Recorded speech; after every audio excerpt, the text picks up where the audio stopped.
номер 20 Дарья Макейчик. Запасные игроки команды номер 12 Мария Толстая, номер 5 Анна Грузинская, номер 7 Татьяна Нестюкович, номер 11 Татьяна Фомченко, номер 19 Наталья Радивилович, номер 21 Елизавета Лапко и номер 23 Анастасия Хорошевич. Главный тренер команды Владимир Шиндиков. Стартовый состав команды Днепр-Могилев. В воротах номер 1 Мария Свидунович. Полевые игроки команды номер 7 Виктория Барлюгова, номер 8 Любовь Гученко, номер 9 Валерия Барбаренко, номер 10 Анна Денисенко, номер 11 Алина Конева, номер 13 Дарья Манюкова, номер 17 Арина Ситникова, номер 21 Зарина Капустина, номер 26 Кристина Осмоловская и номер 27 капитан команды Валентина Нижегородова. Запасные игроки команды номер 12 Ангелина Скрипунова, номер 2 Алина Чеславская, номер 3 Валерия Кручинина, номер 4 Надежда Савченко, номер 14 Виктория Прищук, номер 15 Маргарита Лазаренко и номер 23 Юлия Денисенко. Главный тренер команды Михаил Соболев. На сегодняшнем матче работает судейская бригада в следующем составе. Судья в поле Павел Грицук, его помощники Павел Салтанович и Данила Флора, резервный арбитр Елена Коноплянникова, инспектор встречи Игорь Романов.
Звучит государственный гимн Республики Беларусь.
Добрый день, уважаемые любители белорусского футбола. Приветствуем вас на матче женской лиги Днепр-Могилев против сборной АБФФ из игроков до 19 лет. Наблюдать за этой встречей вместе с вами будет комментатор Федерации футбола Павел Быков. Давайте познакомимся с составами команд, кого сегодня тренеры отрядили на поле стадиона в Могилеве для того, чтобы добыть очередную викторию. Так, начнем мы с состава, конечно же, команды гостей.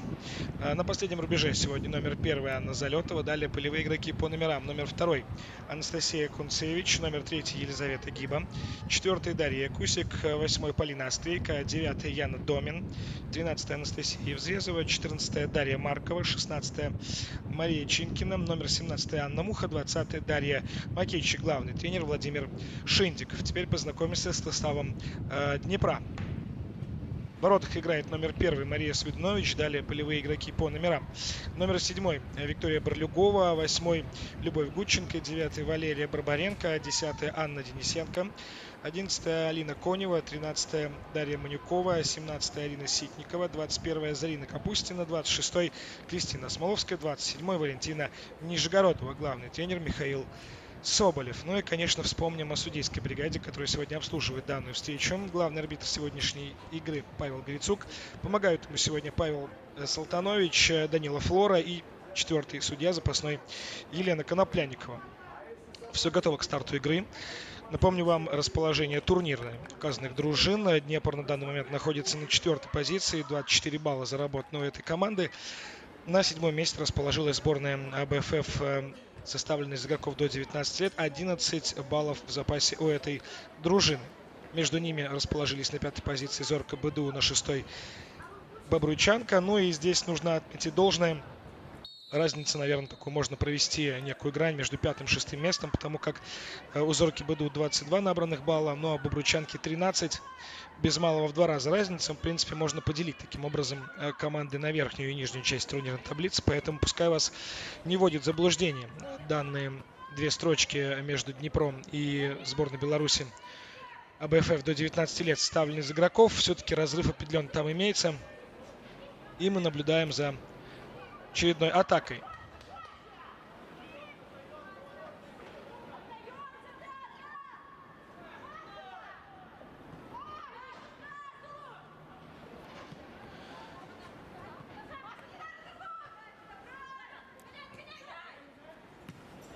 Атака развивается левым флангом. Есть возможность для контратаки. Есть возможность организовать контрвыпад.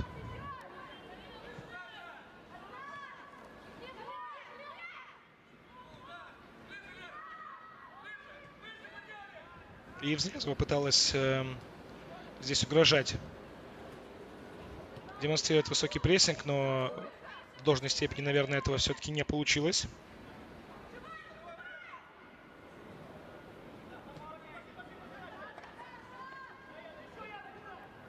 И попытка очередной атаки через вратаря.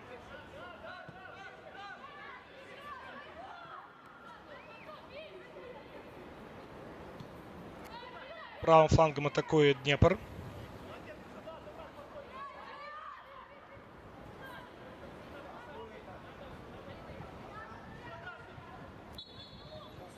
Да, было нарушение правил здесь. Не получилось справиться каким-то иным образом. Сразу сильно вперед.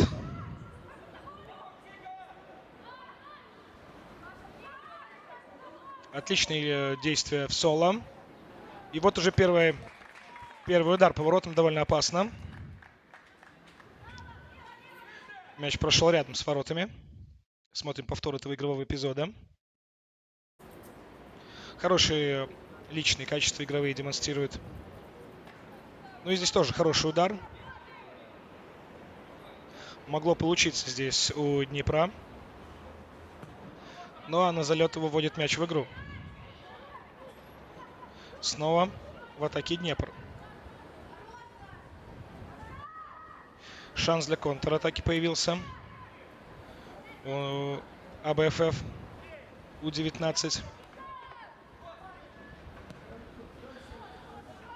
Пронизывающая передача, но успеет ли за ней Евзрезова? К сожалению, положение вне игры фиксирует помощник арбитра. 3 минуты, счет пока по нулям.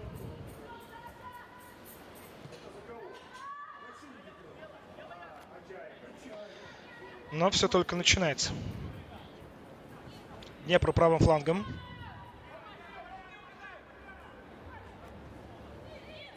Хорошая передача, но, к сожалению, сразу два защитника сборной АБФФ находились рядом, поэтому мяч был утрачен, но очень быстро Днепр вернул его под свой контроль. Чистый подкат и аут в пользу Днепра.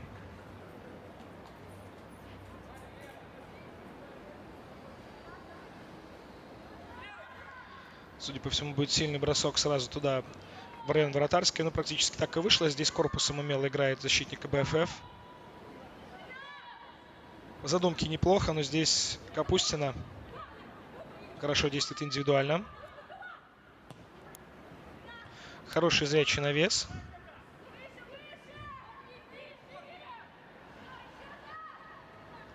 Бурлюгова направо.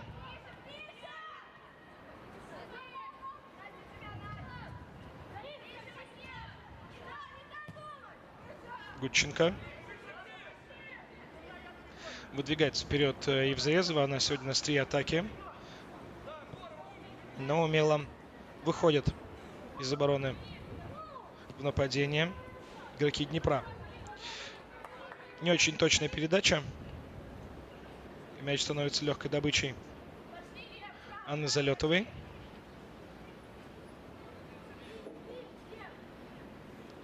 Первая пятиминутка позади. Пока видно, что Днепр явно собирается владеть преимуществом. Видели мы опасный выстрел воротам Залетовой. Но здесь не очень удачный вот мяча в игру. И мяч покидает пределы поля. Капустина вводит его в игру. Следует передача в центр. Но там большое скопление защитников. Здесь нельзя ошибаться в подобного рода игровых ситуациях.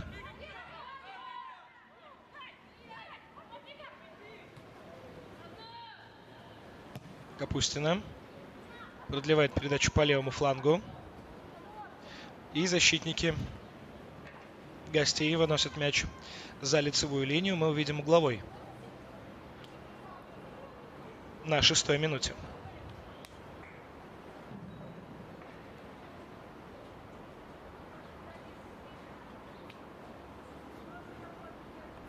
Нижегородова Валентина. Углового флажка. Будет розыгрыш. Хороший навес. Рикошет не очень приятный. И вынос. Вынос за боковую от защиты сборной Беларуси У-19.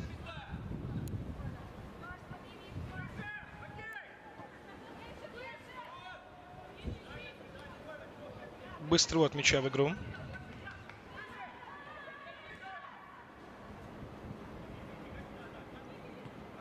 Никуда Днепр не торопится.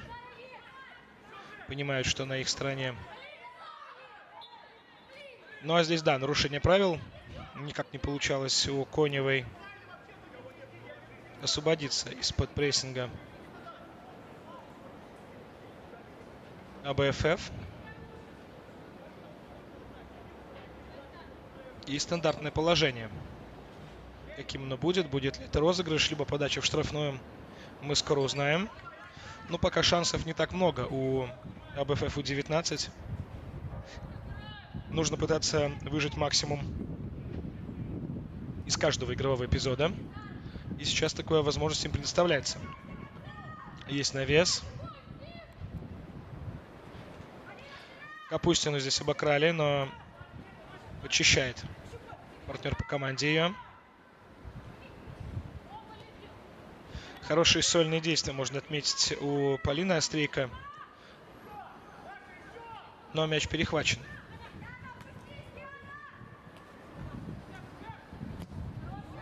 Ошибается Капустина вновь и не спешит отрабатывать в обороне.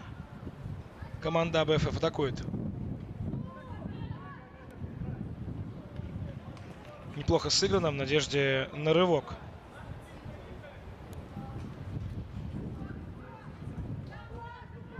Партнеры по команде, но, к сожалению, не получилось. На этот раз точно играет Капустина. Хорошо обыгрыш, но мяч далеко уходит от игрока.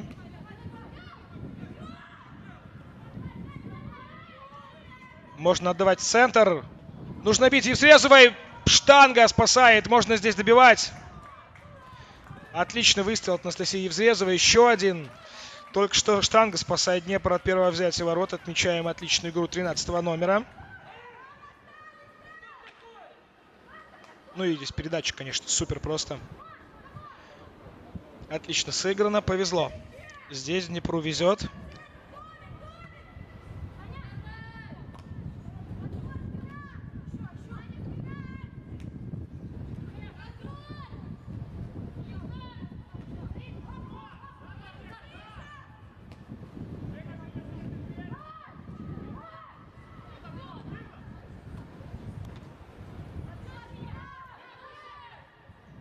Судя по всему, полны решимости девушки из команды АБФФ продлить свой успех.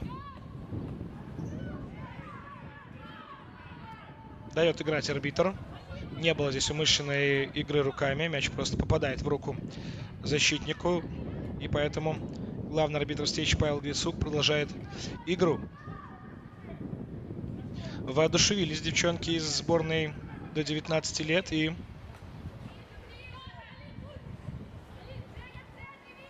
стремятся создать максимум проблем Днепру. Не очень точная передача от Капустиной. Залетова через защитника. Хороший перевод на фланг. Нужно здесь мяч догнать.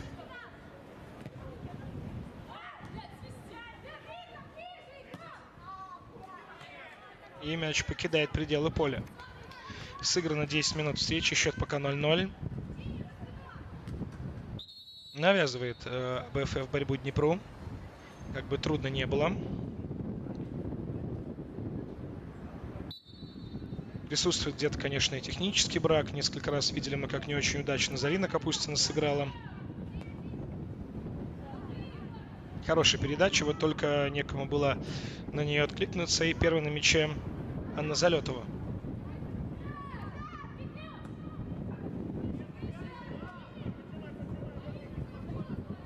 И от головы игрока Днепра мяч покидает пределы поля.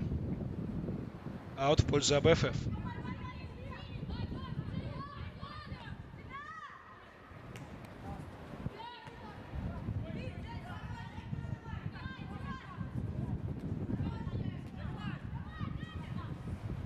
Неплохо здесь сыграна Дарья Кусик. Тащит одна. Находит передачу Евзрезову. Евзрезова после подката остается с мячом. Можно и пробить отсюда.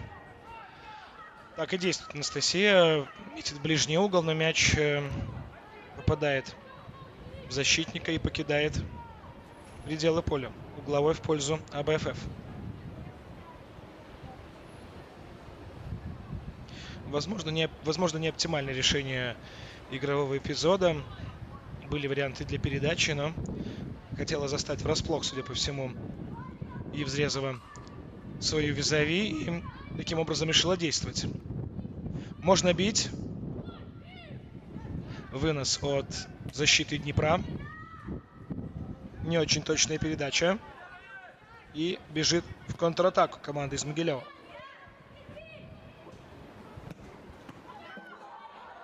Залетова допускает ошибку и, конечно же, ее перебрасывают, и Днепр выходит вперед. Да, нельзя играть низом в такой позиции. Анна Денисенко открывает счет в этой встрече и забивает свой первый мяч в сегодняшней игре. 1-0 Днепр ведет. Ошибка Анны Залетовой приводит вот к такому неочевидному взятию ворот. На 13-й минуте встречи гол ворота команды АБФФ Ю-19 забила футболистка под номером 10 Анна Денисенко.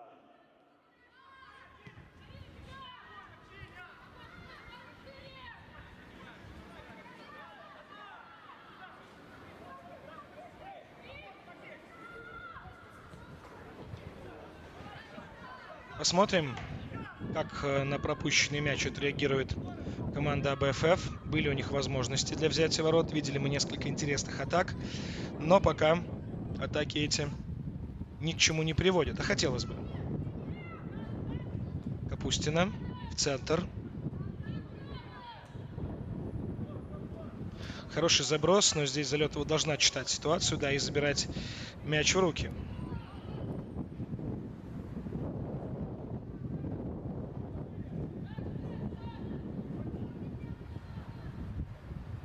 Попытка начать атаку через левый фланг.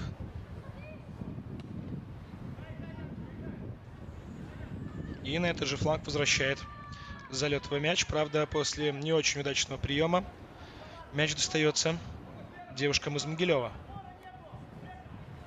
Угловой.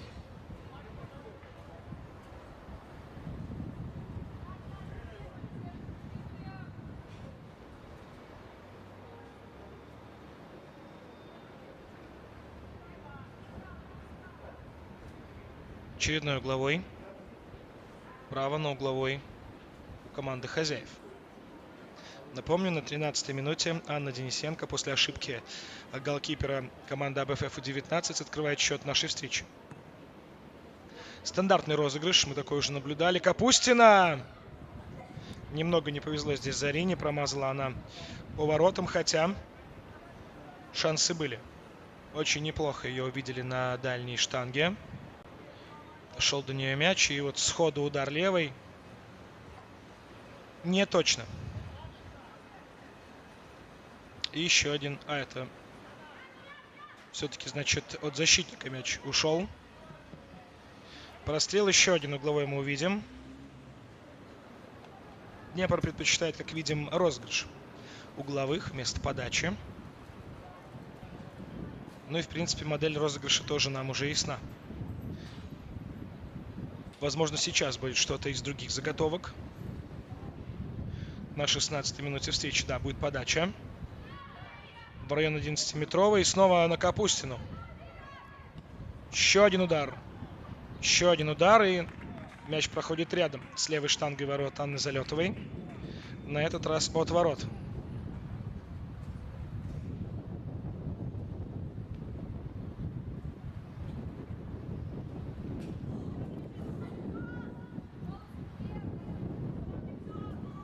Смотрим, как Аня ведет мяч в игру.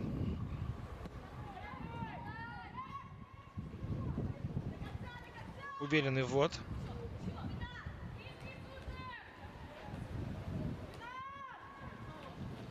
Неплохо в очередной раз можно отметить сольные действия Дарьи Кусик. И Взрезова снова на правом фланге. Будет обыгрывать или навешивать. Есть тут и передачу можно отдать. Идет в обыгрыш. Но здесь корпусом ее оттесняют от мяча. Анастасия не самый фактурный нападающий. В плане борьбы корпусом бывает ей тяжеловато.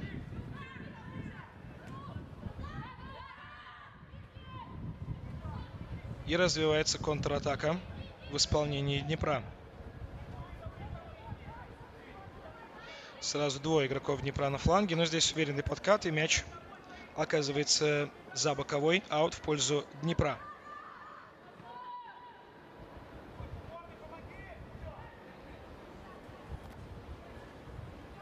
Быстрый вот мяча в игру. Перехват. И попытка контратаковать.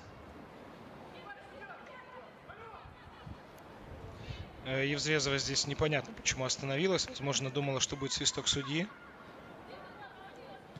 Дескать, нарушали правила в момент паса на ее коллеги по команде, но...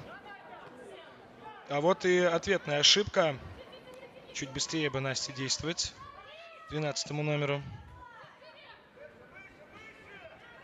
Но сыграно как сыграно.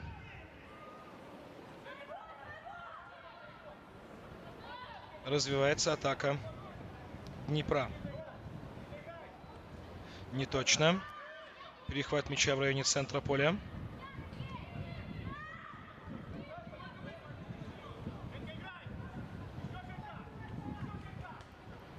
Как видим, как правило, в подобном случае при наличии большого количества передач на небольшой дистанции заканчивается потерей мяча. Видели мы это не раз.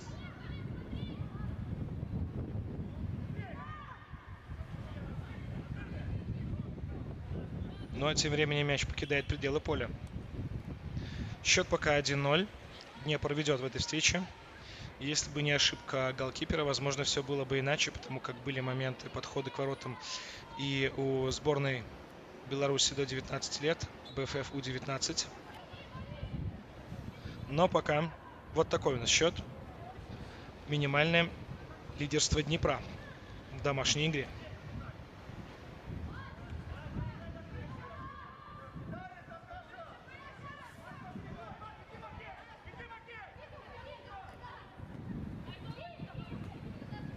Капустина.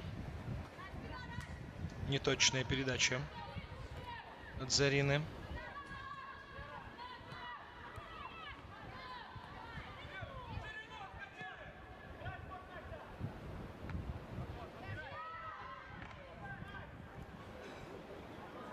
Боролись здесь за мяч могилевчанки. Сделали это не зря. Именно они сейчас владеют мячом. Капустина. Неплохая передача.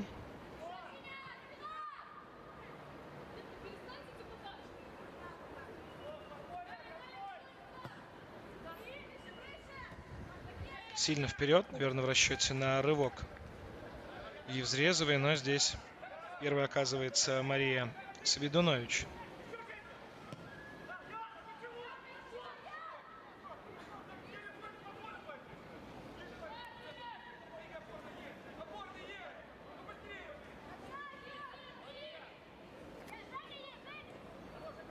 Хорошая передача.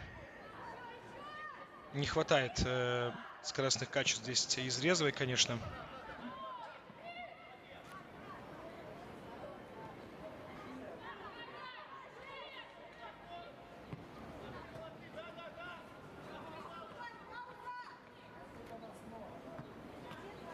И мяч покидает пределы поля.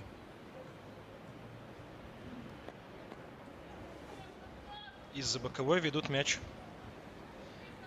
футболистки команды АБФФ. На ваших экранах Анна Муха.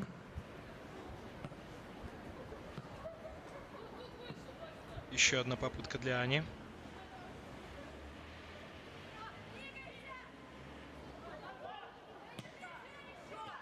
Неплохо. И Евзрезова с мячом. И потенциально опасный стандарт. Штрафной. Можно отсюда и пробить. Можно и разыграть, и передачу отдать, и навес сделать. Большое количество вариантов с данной позиции. В прошествии первой половины первого тайма неплохой шанс получает команда АБФФ. Надо бы его, конечно, реализовывать. Второго такого может в матче с Днепром и не быть.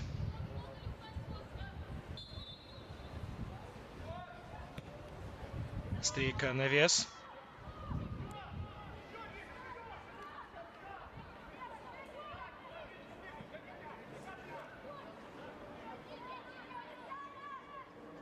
Отбор за АБФФ.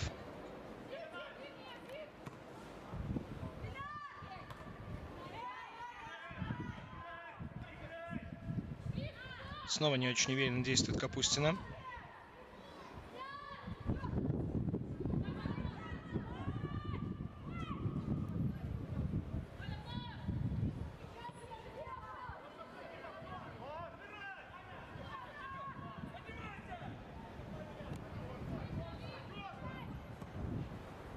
Теперь надежнее уже играет Анна Залетова. Я думаю, что и в первый раз не было у нее в задумке отдать пас низом. Просто подвело техническое исполнение. Мастерство немного подвело в этот момент Аню. Нужно догонять. Но здесь Капустина уже догоняет, отрабатывает.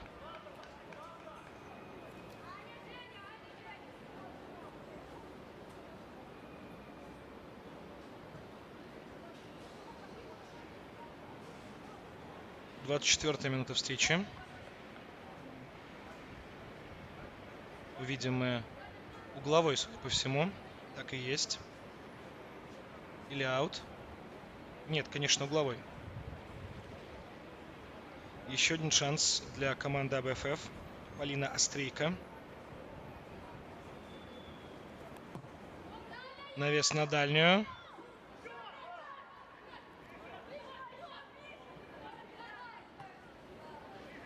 Отбор за Днепром.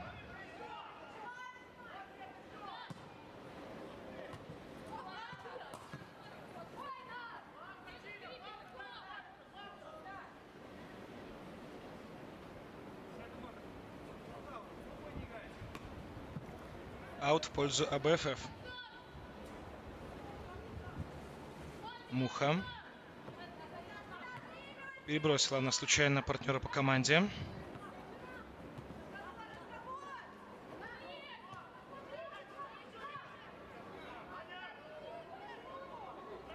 Нужно было здесь быть внимательнее.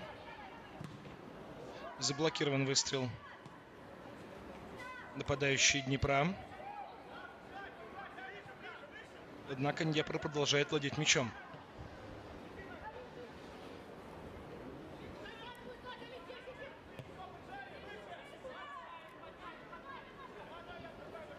Снова в игре мы видим Марию Свидунович. Не часто она вступает в игру.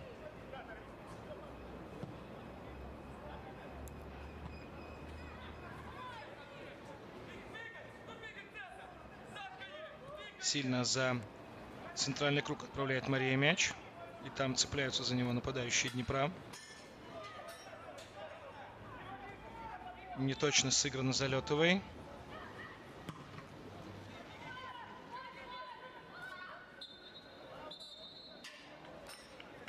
И у нас небольшая пауза для того, чтобы девушки могли попить в такую жару.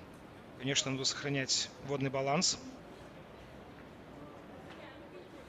Поэтому после небольшой паузы мы вернемся в эфир и продолжим освещать для вас эту встречу.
Продолжается наш матч. Днепр минимально обыгрывает команду АБФ после 27 минут игры.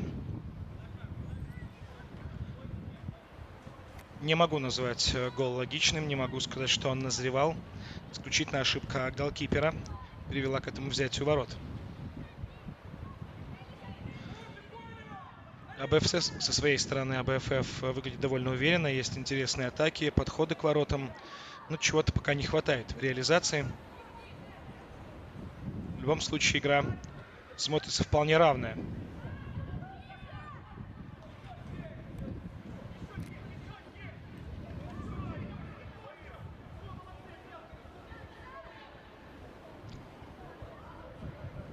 Отобрали девчонки из АБФ мяч, однако мяч предела поля покинул таки.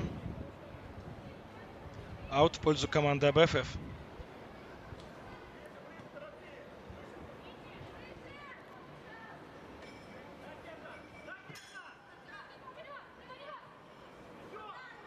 Капустина.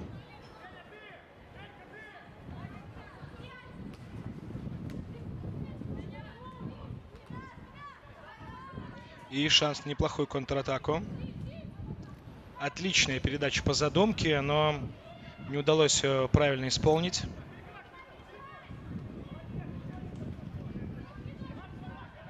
И мяч на правом фланге защиты Днепра.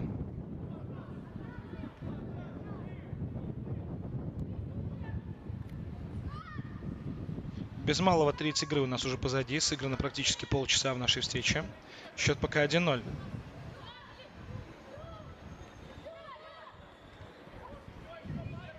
Хороший сольный проход от Любови Гудченко. Отличная передача. Хороший удар, но выше ворот. Следует мяч после выстрела. Потенциально опасная атака. Ну а мы смотрим один из опасных эпизодов, который уже возникал у ворот Анны Залетовой.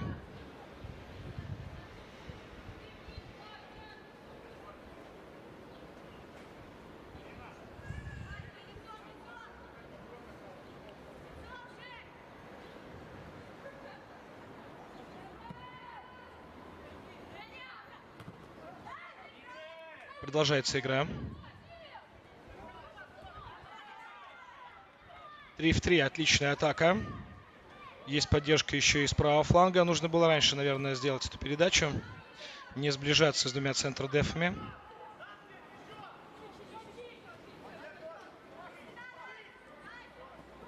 И левый фланг. Контратака Днепра.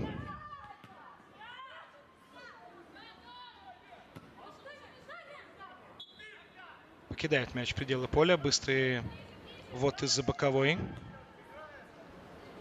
Зрячая передача направо.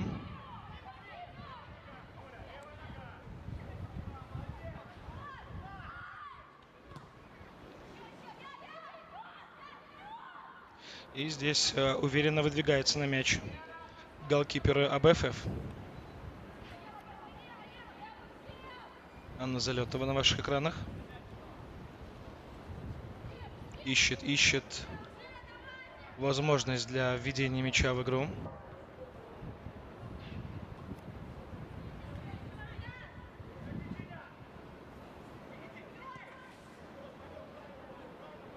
Не могут пока выйти из обороны в атаку игроки АБФ. А вот Днепр периодически на ошибках ловит своих оппонентов. Капустина. Хорошая передача.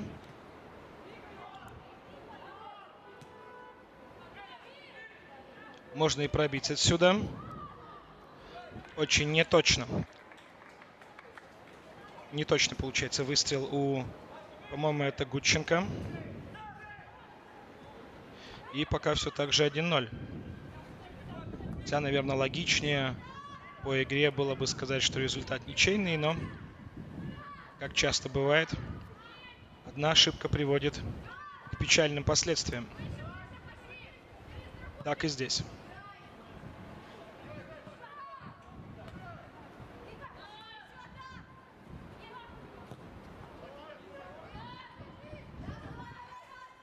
Перехват. Было нарушение правил.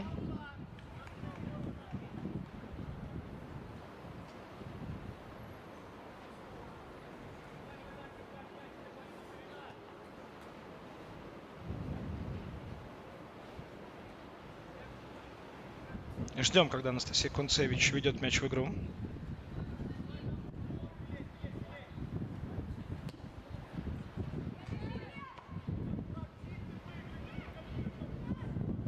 Евзрезова. Падает Анастасия.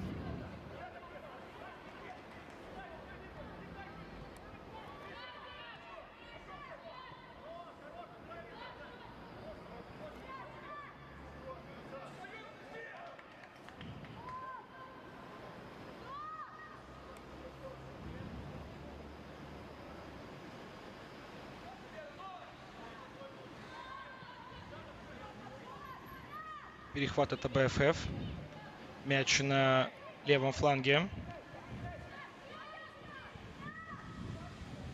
Против трех сразу в обыгрыш выходила Яна Домин.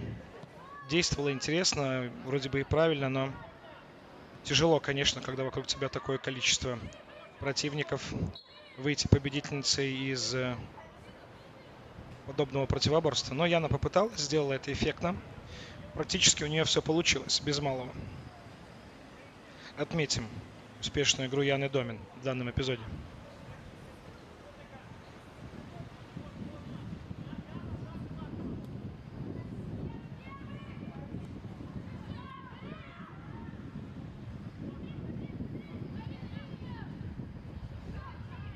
Продолжается атака АБФФ. В последние 5-минутку можно отметить действия этой команды.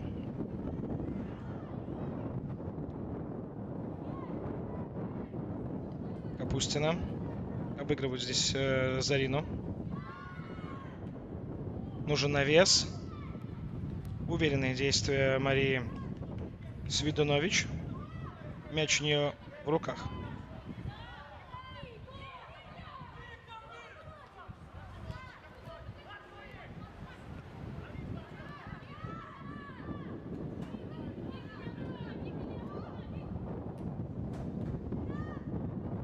Да, можно сказать, что в последних 5-7 минут инициатива перешла к гостям.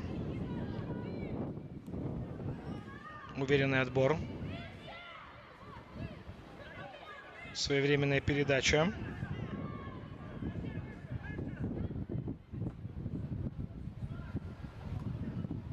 И мяч покидает пределы поля. 35 минут у нас сыграно. Скоро последняя 10-минутка первого тайма.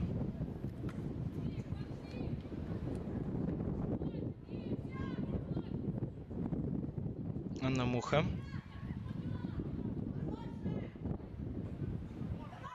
Евзрезова. Нужно бить Евзрезова, и заблокирован ее выстрел. Удачные действия Арины Ситниковой мы в данном моменте отмечаем.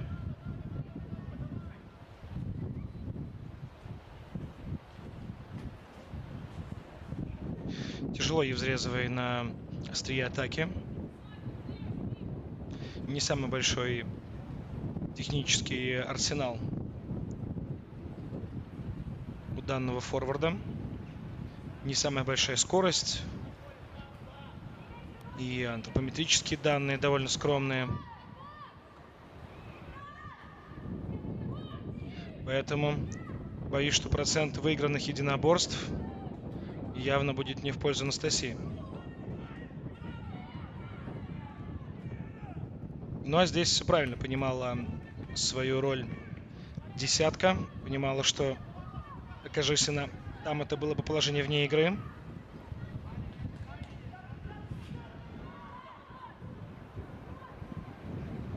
Разыграли аут могилевчанки.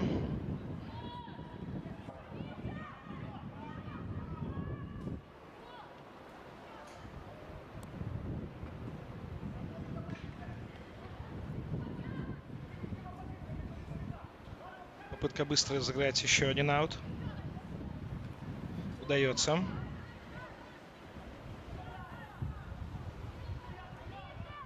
Навес. Хороший удар, но на месте Анна Залетова. Грамотно здесь Аня выбрала позицию, поэтому не было проблем с этим мячом для нее.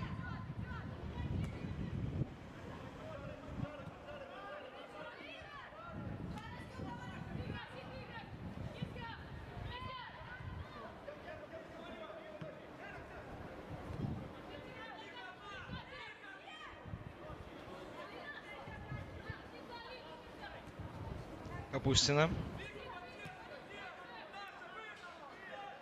Передача на семерку. Гудченко. Отдает на Ситникову. Ситникова переносит вектор атаки на правый фланг.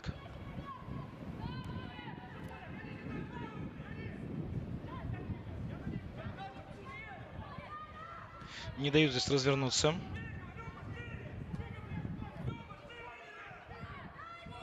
Капустина. Отличный навес от Капустина, и есть удар головой. Но все-таки от защитника мяч покинул пределы поля, видимо, угловой. Отличная зрячая передача. Отмечаем здесь Зарину Капустину.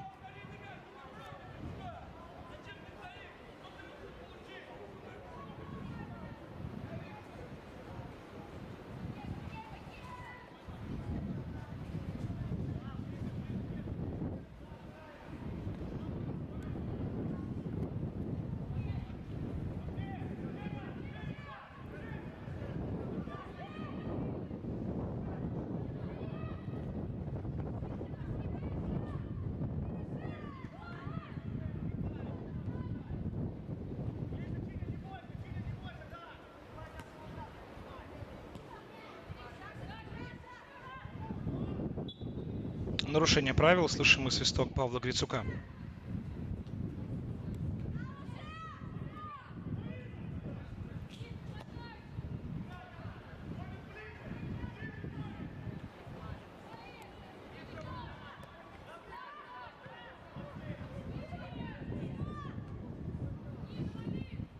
Снова Капустина. Но чуть раньше ее оказывается на мяче игрок АБФФ.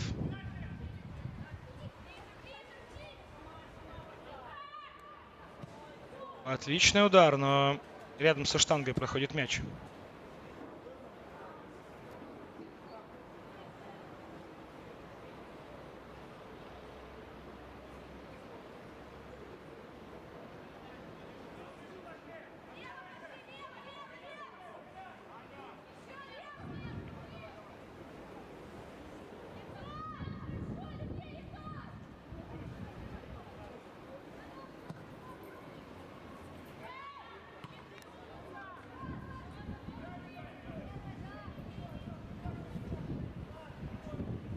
И аут. 5 минут у нас осталось основного времени первого тайма, после чего мы прервемся. Но пока смотрим за тем, с каким же счетом завершится первая половина встречи. Пока счет 1-0. Днепр минимально обыгрывает команду АБФФ.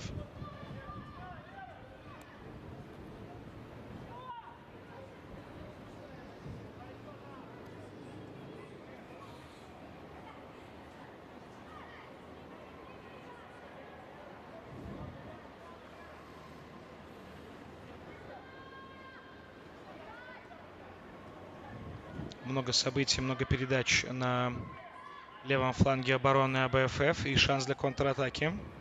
Есть свободная зона справа, туда и следует передача на Дарью Макейчик. Но Дашу здесь оттеснили от мяча. Конева оказалась чуть более мастеровитой в этом единоборстве и другого игрока от мяча оттеснила.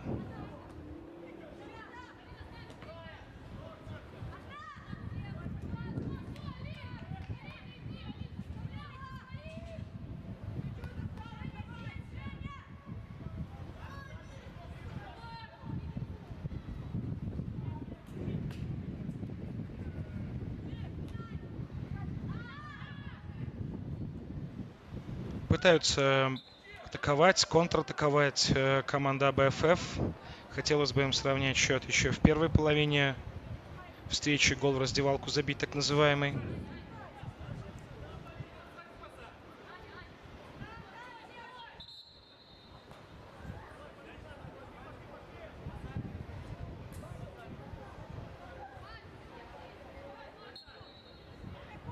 Ну а мы тем временем наблюдаем за очередным стандартным положением. в пользу команды АБФФ. Есть навес. И это автогол. Не очень удачно Мне показалось, что здесь все-таки это автогол. Я бы записал его на Арину Ситникову. Мне казалось, не очень удачно Арина действует, хотя, возможно, я ошибаюсь. Давайте посмотрим повтор, если у нас будет такая возможность. Ну и отмечаем роскошную передачу. Практически от центра поля. Да, к сожалению, сами забили могилевчанки. Сами отыгрались у себя же. Счет становится 1-1.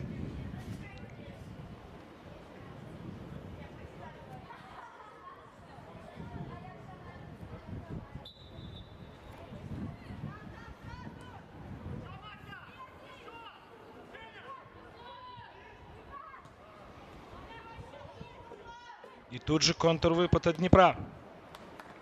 Рядом со стойкой проходит мяч. Еще 1,5 минуты до момента, когда мы узнаем, сколько же продлится первая половина встречи.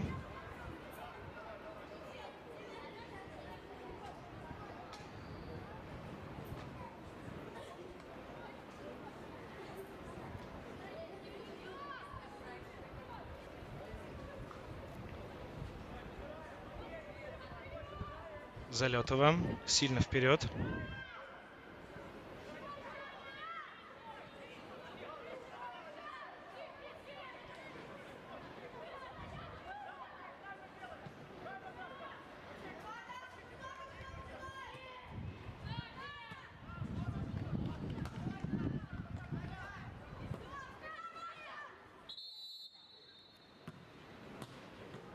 Снова свисток главного арбитра.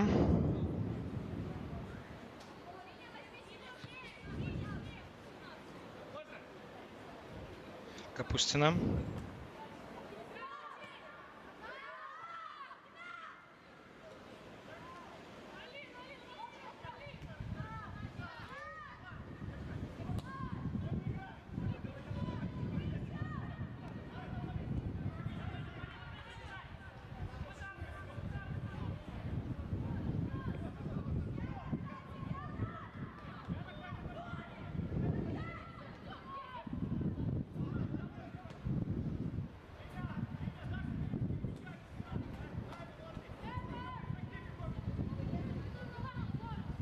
Капустина.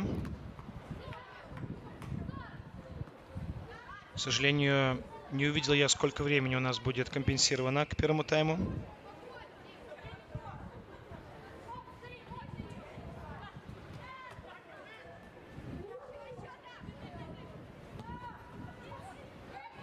Залетова. Снова не очень удачный вынос от Анны.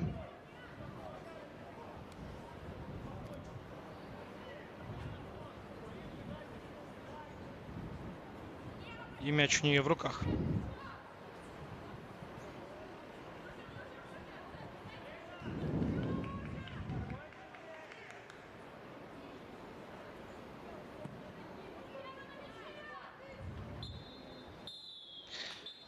Итак, свисток главного арбитра Павла Грицука возвещает нам о том, что первая половина игры позади. Мы увидимся и услышимся после небольшого перерыва, пока у нас 1-1 Днепр АБФФ.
Итак, уважаемые любители футбола, продолжаем трансляцию матча Днепра. И очень скоро у нас старт игры. Было несколько замен, я в процессе расскажу вам о них. Но пока напомню вам, что у нас игра Днепра и команда АБФФ. И после первой половины встречи счет у нас 1-1.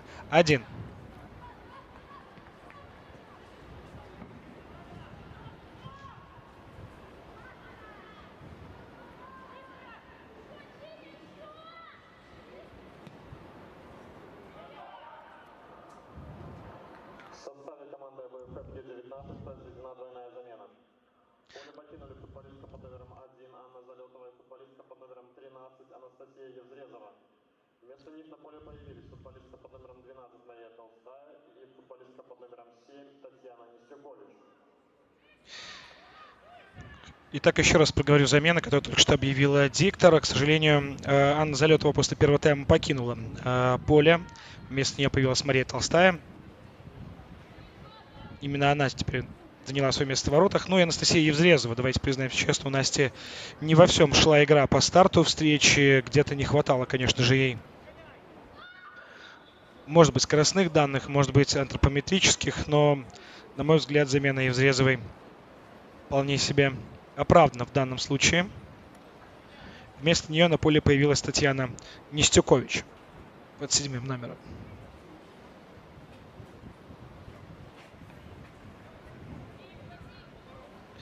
Насколько я могу судить, Днепр пока играет в том же составе. В принципе, не испытывают они с этим проблем. Верят в тот состав, который в первом тайме выходил на поле. Ну а здесь отличная еще одна возможность. Но уже в игру вступает Мария Свидунович.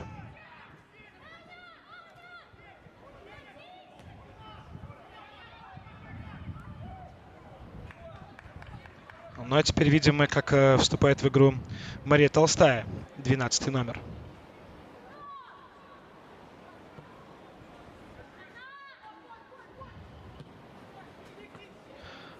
Толстая на Острейка.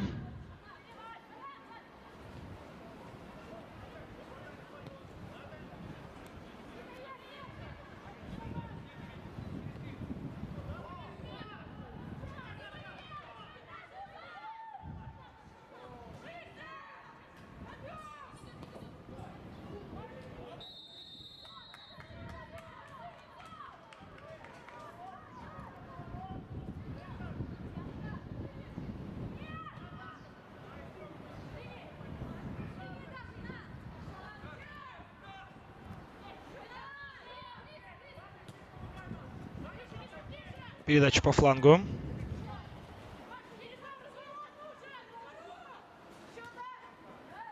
Денисенко там поборолась, но в итоге правила нарушила.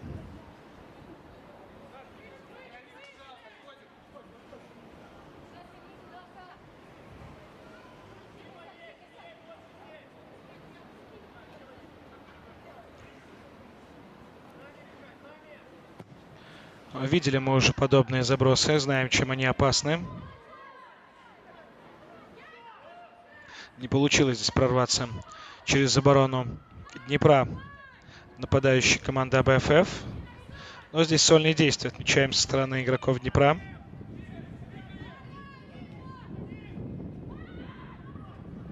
Денисенко, острый угол у Ани. Аня отдает передачу. Как здесь не попадает по воротам? Кто же это? Сейчас увидим. Сначала мне казалось, что это Капустина, но нет. По-моему, это Виктория Бурлюгова. Да, Вика здесь не попадает из невероятной позиции просто. И счет пока остается неизменным, простите.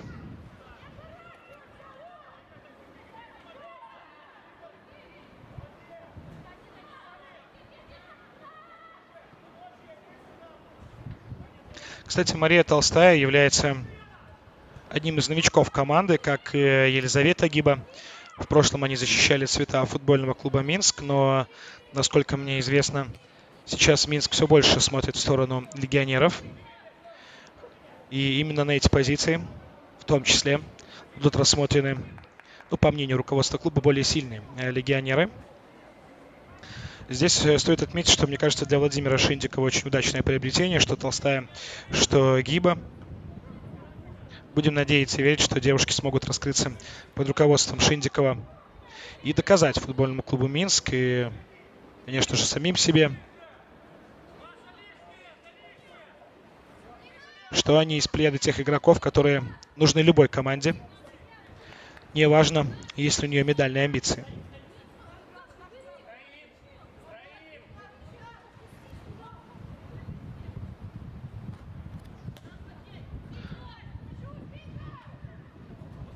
Попытка перехвата. Нарушение правил.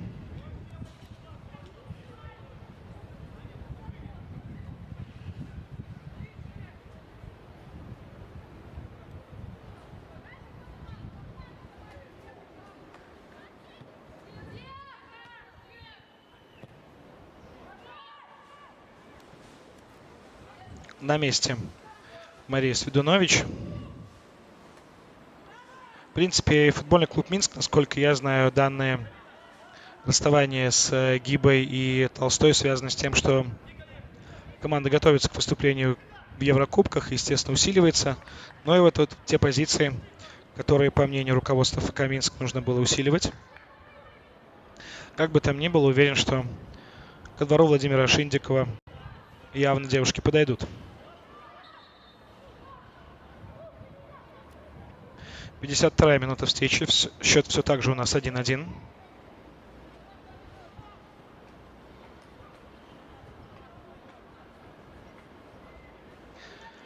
Знаем и чем опасны подобные стандарты в исполнении АБФФ. На втором этаже первыми оказываются могилевчанки.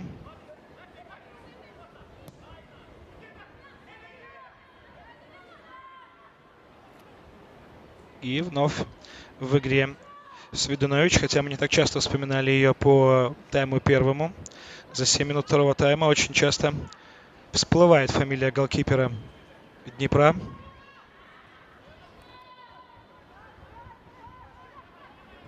Все больше работы у Маши.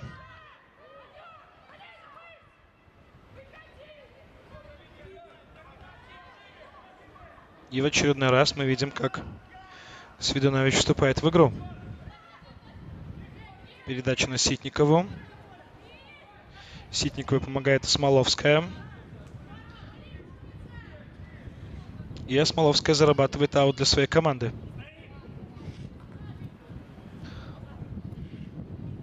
Кристина Смоловская на ваших экранах. Нарушают здесь правила на Манюковой.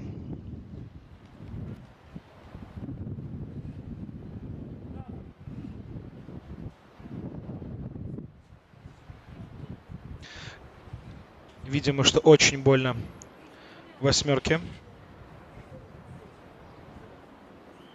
Простите, это же Манюкова, 13-му номеру, конечно.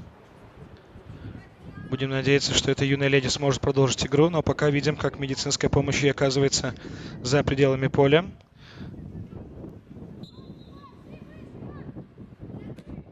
И уже стандарт в пользу Днепра. Кстати, интересный факт. Не все знают, но Владимир Шиндиков долгое время работал в 7-й Сдюшор, как раз таки в Могилеве. С женской командой, тогда она называлась «Надежда», теперь это тот самый Днепр. Но, кстати, на стадионе «Спартак», с которого мы ведем нашу трансляцию, никогда в роли главкома он не бывал. И вот теперь такой интересный факт. Приехал в качестве главного тренера сюда и приехал в роли главного тренера, играющего против своей прошлой команды. Смотрим повтор нарушения здесь. Да, очень грубо сыграно. Заслуженная желтая карточка.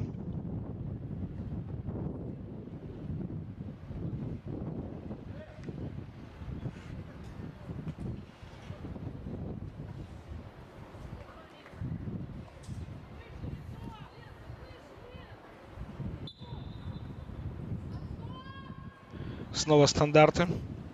Самый сильно вперед. Надеюсь, что там зацепятся. Попытка удара. 20-ки. Не получается. В итоге скидка головой. Мяч на фланге.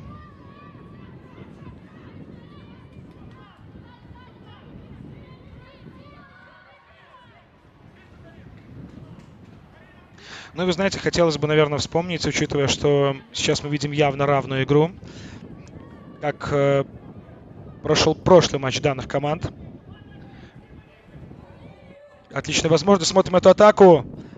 Ну, Толстая. Время показать, что вы не просто так здесь, Мария, но благодаря уверенным действиям защитника только угловой. Итак, давайте вспомним первую игру данных команд. Проходила она на Динамо Юни. И тогда очень больно было Днепру. Точнее, очень больно сделал Днепр АБФ, простите.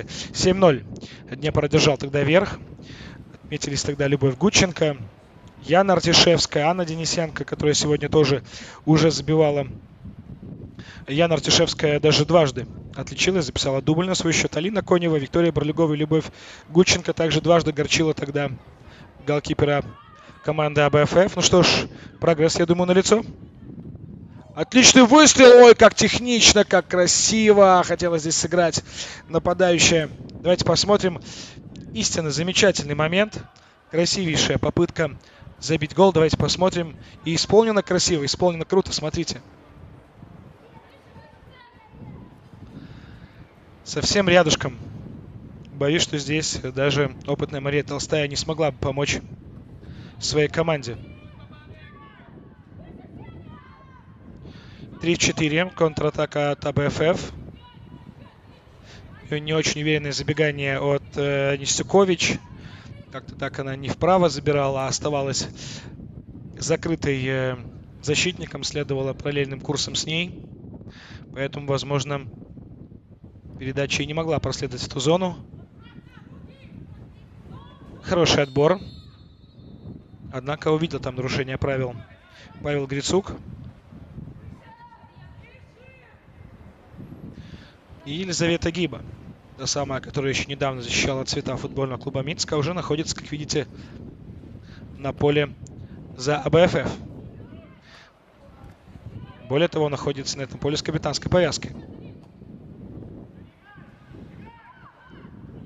Можно играть, но здесь первой оказывается Мария Свидунович. Отмечаем уверенную игру голкипера Днепра. Хорошая контратака, неплохую скорость. И еще остается восьмерка в игре. До последнего доиграла момент Любовь Гудченко. И, судя по всему, воодушевила своих сокомандниц на новую атаку. Отмечаем Дарью Манюкову. Неплохо она здесь сыграла. Хороший сольный проход справа. Сама себе прокинула за счет скоростных качеств индивидуальных. Оставила мяч в игре. Ну а вот на точный навес после обыгрыша визави уже сил не осталось.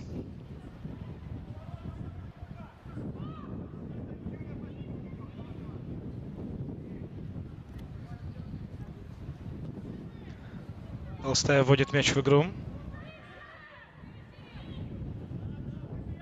Без малого 2/3 игрового времени у нас позади.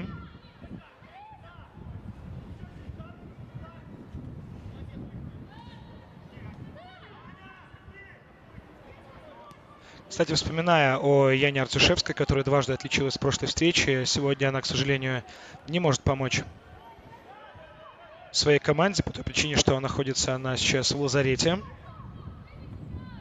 Ну и там же Виктория Плесюк, крайний защитник Вика, тоже находится в лазарете. Желаем девушкам скорее поправиться и вновь оказаться на футбольных полях нашей страны, чтобы помочь своей команде бороться за повышение в турнирной таблице. Ну и кроме того, можно вспомнить, что не досчитались еще и Валентины Капункиной, которая в составе сборной из игроков до 17 лет находится на сборе. Команда, кстати, проведет завтра и 28 июня 2 игры товарищеских со сборными Армении.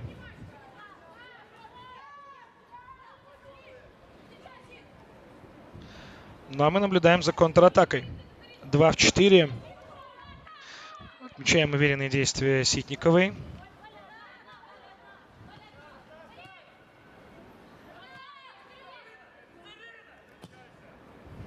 Сильно вперед, туда, где стремится Анна Денисенко к забеганию. Но первой оказывается Анастасия Кунцевич на мяче.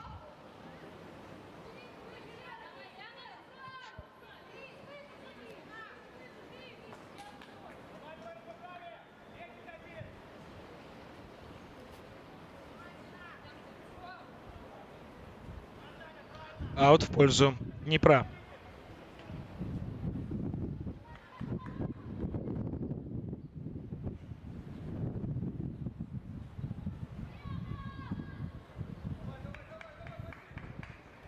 И Мария Толстая готовится ввести мяч в игру.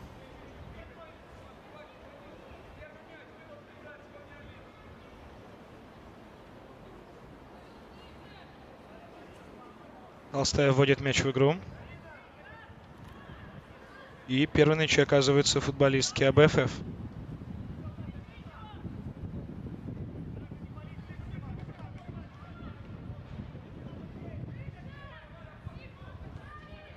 Свидунович. Ситникова. Снова включает в игру голкипера. Менее получаса отделяет нас от финального свистка Павла Грицука. Напомню, это главный арбитр сегодняшней встречи. Помогает ему Павел Салтанович, Данила Флора и Елена Конопляникова. Четвертый арбитр в сегодняшней игре.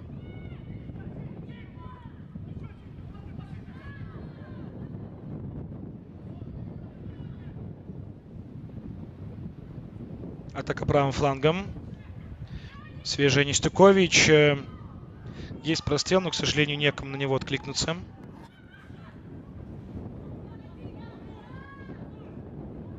Не успевает здесь оставить мяч в игре Яна Домин. И Дарья Якусик хотела вести мяч из боковой, но арбитр ей говорит о том, что аут в пользу другой команды. Судя по всему, замена у нас. Давайте попросим показать нам, кто же появляется на поле.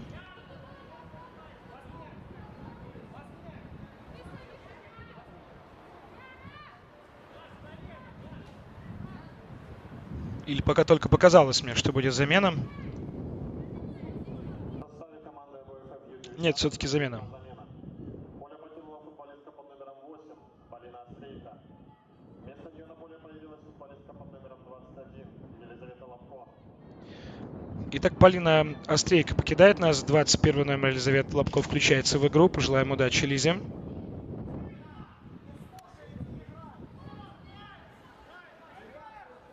Давайте, кстати, пройдемся по лавкам команды. У нас еще в игре. Итак, игру АБФФ еще могут усилить Анна Грузинская, 5 номер у нее. Татьяна Фомченко, 11 номер. Анастасия Хорошевич, 23 и Наталья Радивилович, 19 номер. Это те, кто есть в обойме у Владимира Шендикова. Ну а теперь посмотрим, кем могут усилить игру по ходу матча хозяева поля. Здесь у нас Ангелина Скрипунова. Она играет на позиции вратаря. Алина Числавская, номер 2. Валерия Кручинина, номер 3. Надежда Савченко, 4. Виктория Плесюк, травмированная, которую я говорил, тем не менее в заявке имеется. Маргарита Лазаренко и Юлия Денисенко. 15 и 23 номера, соответственно, еще могут появиться на поле Спартака. И, возможно, усилить игру своей команды. Хорошая атака в исполнении АБФФ. Есть выстрел с острого угла, но здесь очень правильно действует Мария Свидунович. Закрывает ближний и спокойно забирает мяч в руки.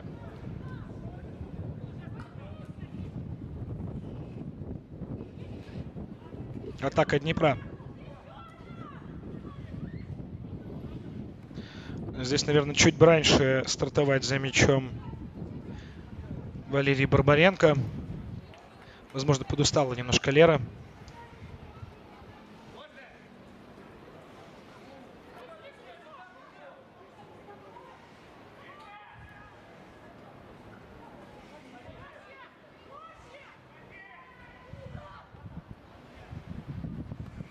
И мяч покидает пределы поля. Не очень удачный вынос. Подальше от ворот. Завершается аутом.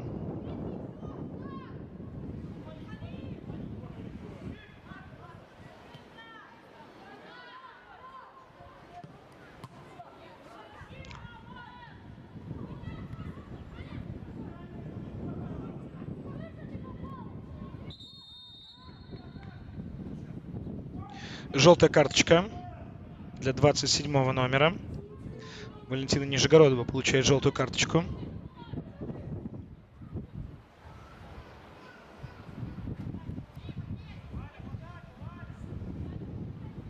Но у нас 66-я минута встречи идет.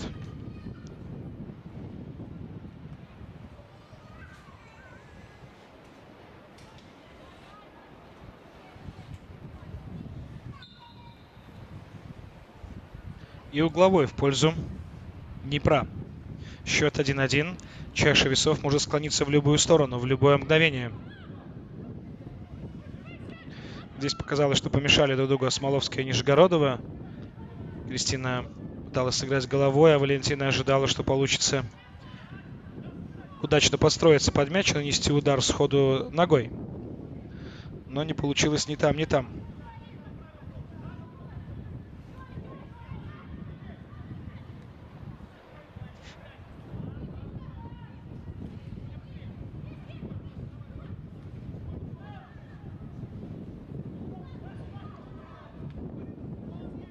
Отмечаем успешные и удачные индивидуальные действия Любви Гудченко.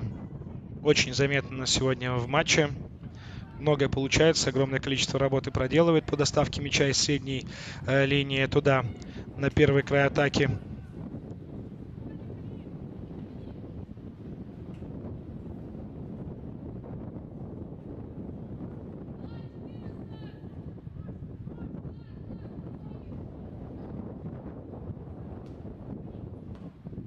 Ввели мяч из-за боковой футболистки АБФФ. Но снова неточный вынос, и мяч пределы поля покидает.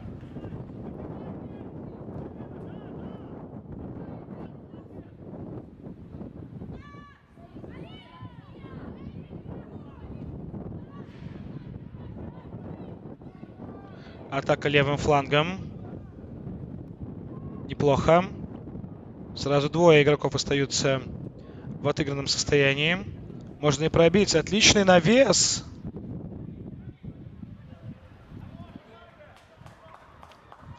Очень самоотверженная игра. Мячом продолжают владеть могилевчанки.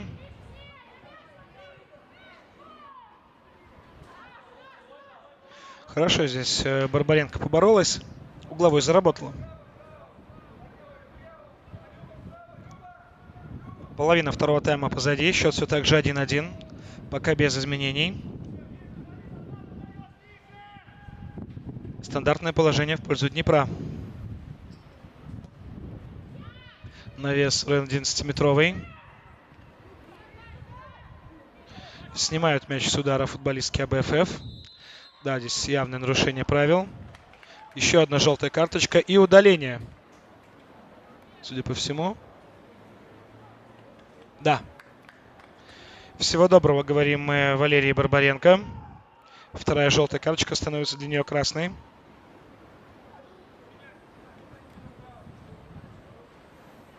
Остается Днепр в десятером. А еще половину тайма играть. Посмотрим, будет ли как-то Михаил Соболев перестраивать игру команды с учетом отсутствия одного из игроков. Что-то придумывать по-хорошему нужно. Вопрос, что же именно. У нас небольшая пауза для того, чтобы могли девушки восполнить в организме водно-щелочной баланс. После чего продолжим нашу трансляцию и увидим, как же перестроится игра команды Михаила Соболева после удаления Валерии Барбаренко.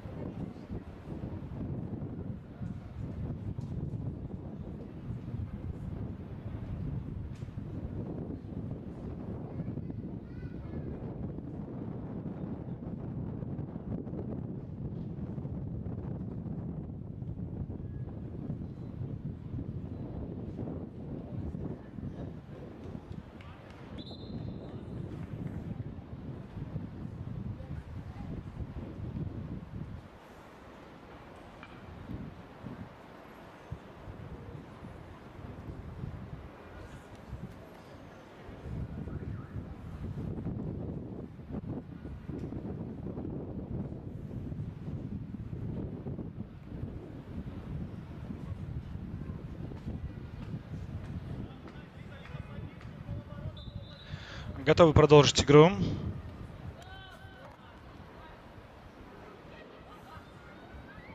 Атака АБФФ правым флангом.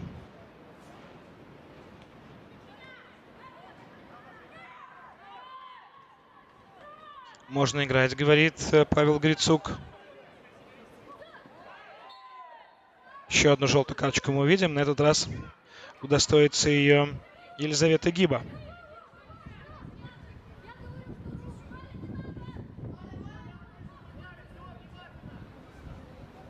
Общается здесь главный арбитр с капитаном Днепра.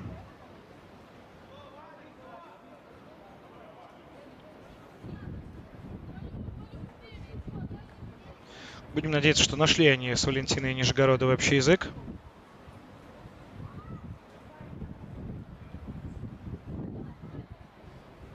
У мяча Арина Ситникова. Да, нужно быть аккуратнее. Футболисткам Днепра не хватало еще, чтобы за разговоры Нижегородова получила вторую и оставила команду в девятером.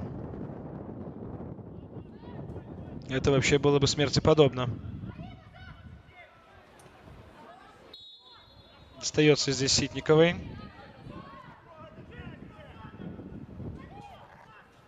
Но Арина поднимается. Все с ней в порядке, будем надеяться. И может продолжить игру. 18 минут до окончания основного времени игры.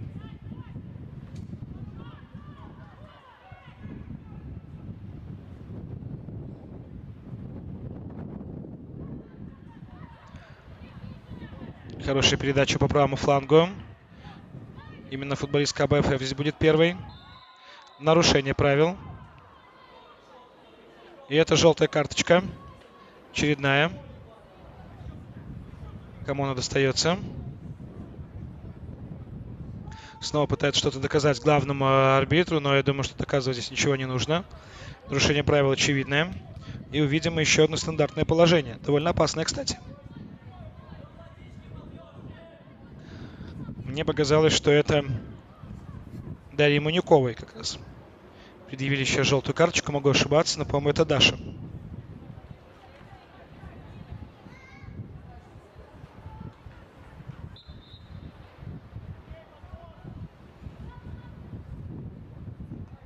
Навес штрафную. На дальнюю, но не очень точно. Мяч пределы поля покидает. Никто даже до него не добирается.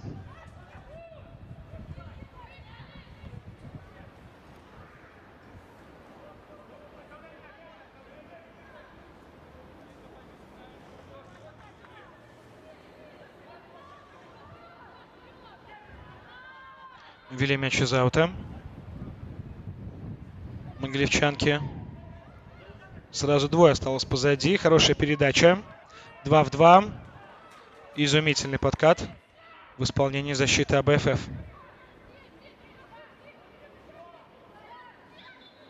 Нарушение правил. Фиксирует Павел Грицук, останавливает игру. И мы готовимся к очередному старту игры со стандартного положения. На этот раз без дальних забросов, розыгрыш. Еще один толчок в спину. Судя по всему, сдают нервы у игроков Днепра. Понимают они, что модель игры, которую демонстрировали они до удаления, уже не получается. А судя по всему, контролировать потоки игры ее нити за прошедший час могилевчанки уже привыкли. И плюс нервозность за счет удаления. Изумительный момент. Почему-то не стала бить сходу нападающая АБФФ. Хотя казалось, что мяч очень удачно лег на ногу. Ну а здесь в очередной раз мы отвечаем невероятную скорость Гудченко. Это шанс. Есть гол, и Днепр выходит вперед, играя в меньшинстве. Отличная комбинация, отличается Зарина Капустина. Вот это воля к победе. Вот это уровень. Ну и, конечно, нельзя не отметить Любовь Гудченко и ее сольный проход. Видим, что в открытую пытались ее уже удержать, но Гудченко неудержима.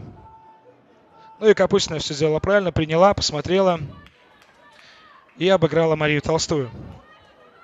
2-1 в меньшинстве. Днепр близок к тому, чтобы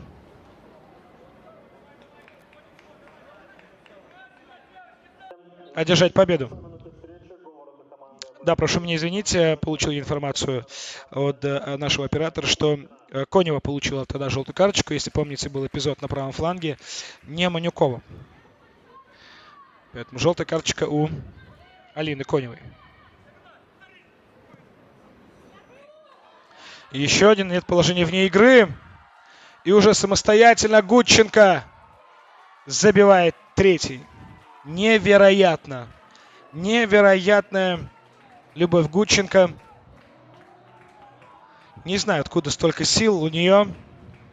Откуда столько воли, столько желания. С другой стороны, если не выходить на игру, заряженной на результат, то и выходить на нее незачем. Видим мы, что здесь даже в плюс сыграло удаление. Команда встрепетнулась, поняла, что нужно что-то менять. И вот это два взятия ворот. Невероятный по красоте.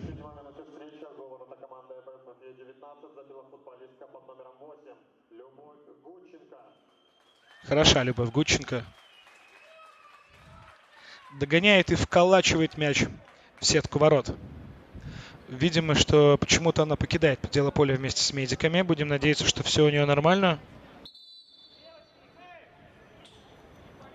Ну а мы готовы к продолжению игры. 3-1. 13 минут до конца.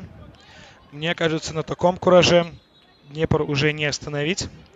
Позволю себе предположение, что, скорее всего, Днепр сделает все возможное, и подозреваю, что у них это получится, для того, чтобы, несмотря на отсутствие одного полевого игрока, довести матч до логической победы.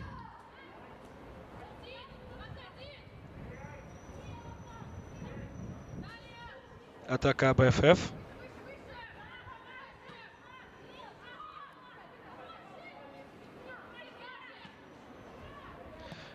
И навес на дальнюю. Никого там нет. Догонит ли партнер по команде? Догоняет. Продолжается атака. И мяч покидает пределы поля. Увидим мы аут в исполнении АБФФ. А у нас очередная замена.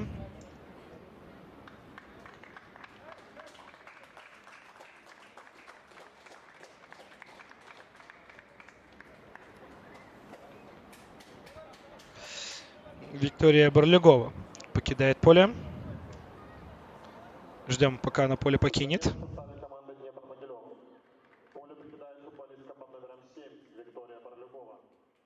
А в игру вступает 23 номер. Юлия Денисенко.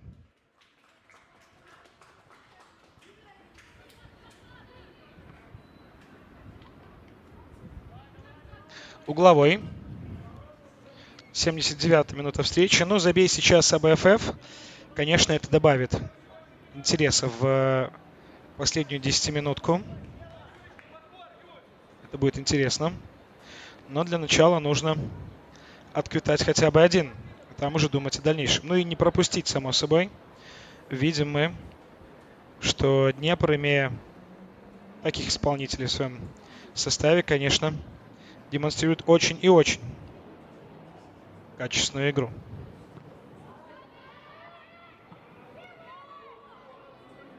Кучемала в штрафной.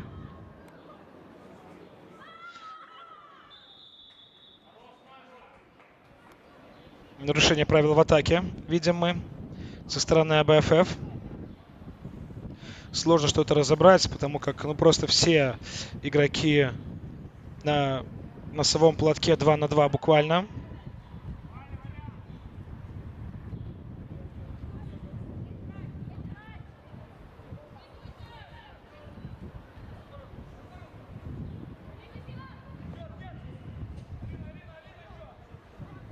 Свидунович. Как же так? И ошибка на этот раз Марии Свидунович. Еще становится 3-2. Да. Неожиданный Гол от Даши Марковой. Поздравляем ее со взятием ворот. Вот так. В первом тайме ошиблась Анна Залетова. Ну а теперь и Мария Свидунович ошибается. И в итоге получает гол в свои. 3-2. Последние 10 минут будут очень насыщенными и очень интересными.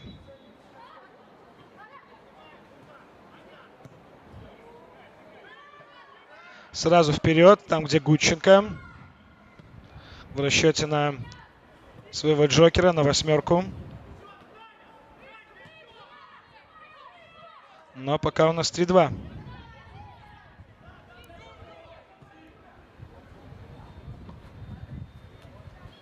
Гудченко. Хорошая передача на Смоловскую. Нижегородова. На месте здесь голкипер. Мария. Ой, простите. Да, Мария Толстая, все правильно.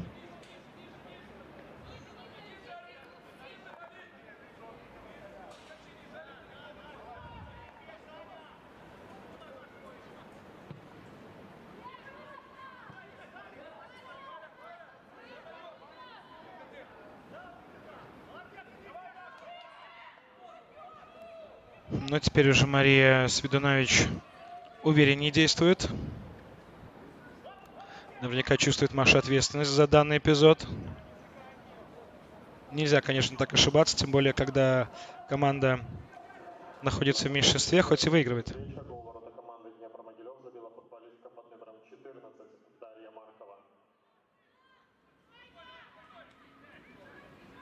Чуть было не ошиблась опять оборона АБФФ, но здесь почистила за своим партнером одна из представительниц полузащиты команды АБФФ. Что же за проблемы у Чинкиной с приемом мяча? Второй раз отмечаем, что не очень удачно удается обработать ей мяч после встречи со спортивным снарядом. Ну а теперь очередная контратака и нарушение правил. Нет, молчит свисток арбитра, дает продолжить игру.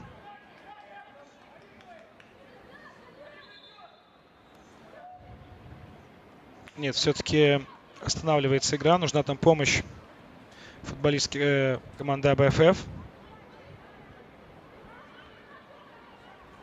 Вынужденная пауза в нашей игре.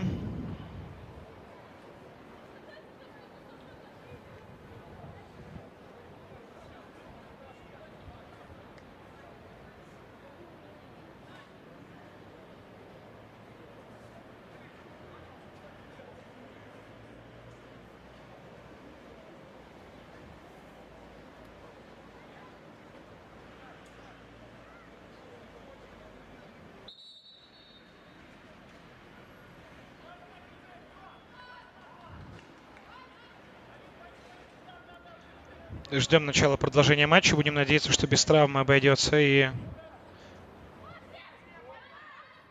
не будет серьезных последствий для здоровья нести данное столкновение.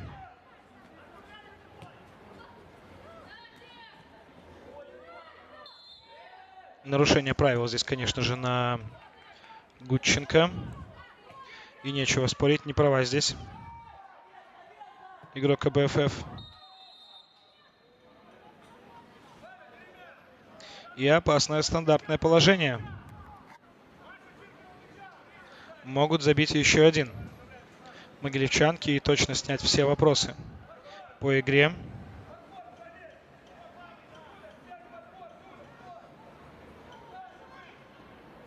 Пять минут до окончания основного времени встречи.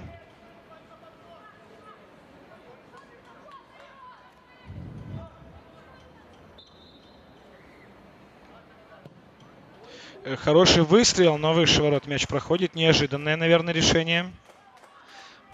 Не была к нему готова Толстая, но благо мяч прошел высоко над перекладиной. 3-2. Днепр АБФФ.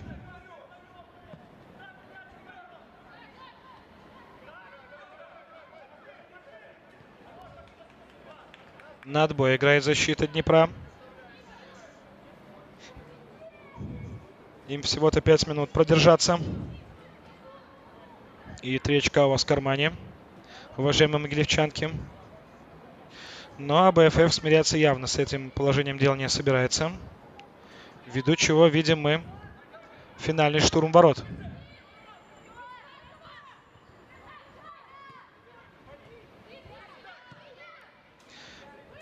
Перевод атаки налево.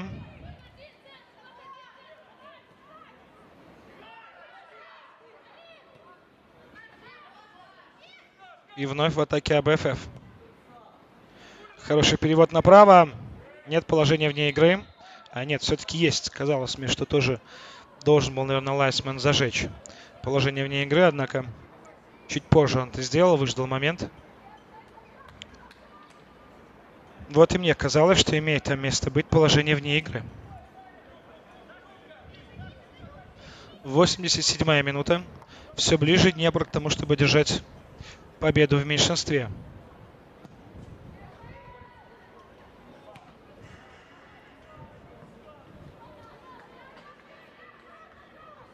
Покидает мяч пределы поля.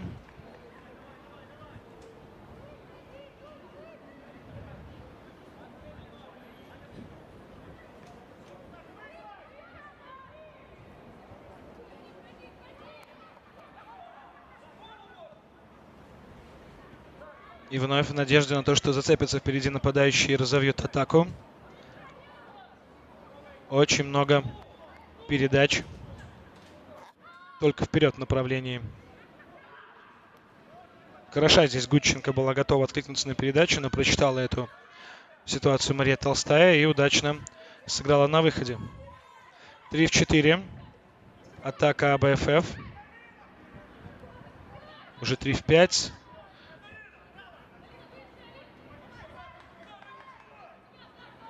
Атака правым флангом.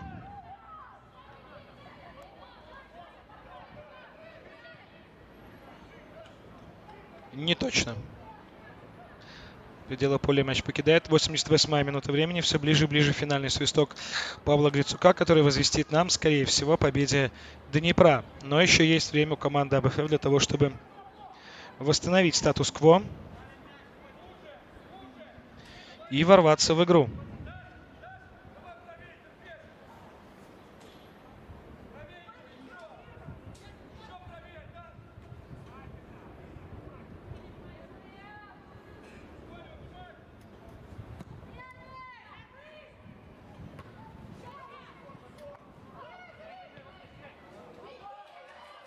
И снова Гудченко. Быть ли четвертому? Отличная передача от Гудченко. И есть еще одно взятие в рот. Сейчас становится 4-2. Я думаю, что все вопросы можно снимать. Поздравляем Зарину Капустину с дублем. Но Гудченко сегодня сделала просто всю игру.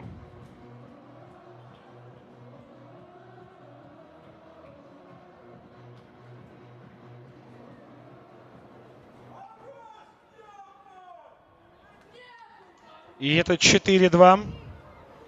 Я думаю, что Днепр снимает все вопросы в отношении перспектив противоборствующей команды на хотя бы шанс увести один итоговый балл сегодня из Могилева. Боюсь, что 2 отыграть крайне тяжело. Даже в большинстве, тем более за столь короткий промежуток оставшегося времени. Но видимо, что и время, скорее всего, потянет. Михаил Соболев замену готовит.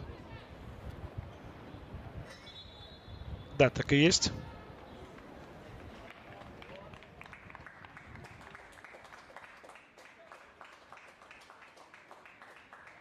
Вместо Дарьи Маньяковой.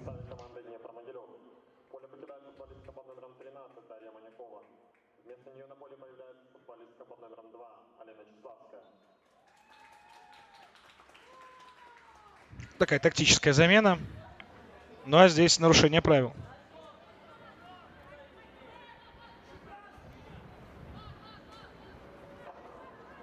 К основному времени матча добавлено минимум 1 минута. 1 минуту добавляет главный арбитр встречи.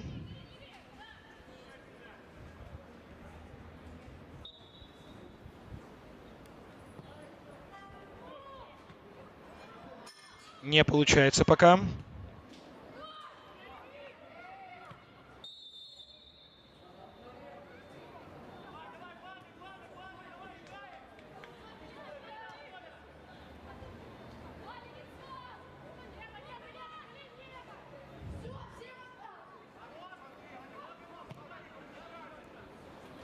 Передача налево. Не получилось обыграть в эффектной манере соперницу. Нарушение правил. И у нас 10 секунд, я думаю, очень скоро. А вот и все, уважаемые любители футбола. Поздравляем могилевчанок. Днепр одерживает победу 4-2. Несмотря на то, что заканчивали матч могилевчанки в меньшинстве. Поздравляем Днепр и желаем всего лучшего команде АБФФ. Отличная была игра, но что-то не получилось. В любом случае, смотрибельнее, интереснее, чем 7-0, которые были в первом круге. Для вас эту встречу комментировал Павел Быков. Увидимся на футболе. Всем хороших выходных.